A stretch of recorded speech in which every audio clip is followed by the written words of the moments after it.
ជំរាបសួរông cô mẹ ngàyនេះខ្ញុំមកចែករំលែកពីវិធីធ្វើតាមអ្នកអំបៅដងក្រអូបដែលមានឈ្ងុយឆ្ងាញ់សម្រាប់តាក់ទាញគ្រឿងផ្សំមានដូចជាប្រាក់មកដឹងពីគ្រឿងផ្សំរបស់យើងទាំងអស់គ្នាមានដូចជាទឹកដោះគោខ្ទិះទឹកដូងដែលមានចំនួន50 ml តែមានអំបៅ100 ml និងទឹកដោះគោខាប់តោះយើងមកលាយជាមួយទាំងអស់គ្នាចូលគ្នាគ្រឿងផ្សំដែលយើងមានដំបូងគឺជាកែវយើងចាប់ផ្ដើមទឹកដូងចូល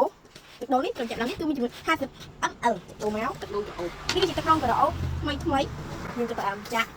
ទឹកដោះគោសក់ឲ្យចូល60 ml តើខ្ញុំឲ្យចាក់ចូលមកឃើញទេឃើញពណ៌នេះទេបន្តមកយើងដាក់ទឹកដោះគោនេះចំនួន60 ml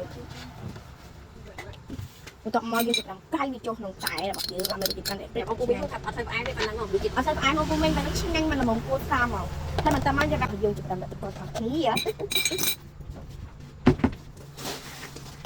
ដល់មកយើងចាប់ផ្ដើមចាក់តែមានអំបិលពីលើដើម្បីបានជាពីពណ៌តែគំវិញដើម្បីឲ្យវាស្អាតស្អាតឃើញទេស្អាតបាត់ទៅហើយអាចមើលវិធីដល់ងាយៗចែករំលែកពីខ្ញុំបានតាមមានបងទៅអូយ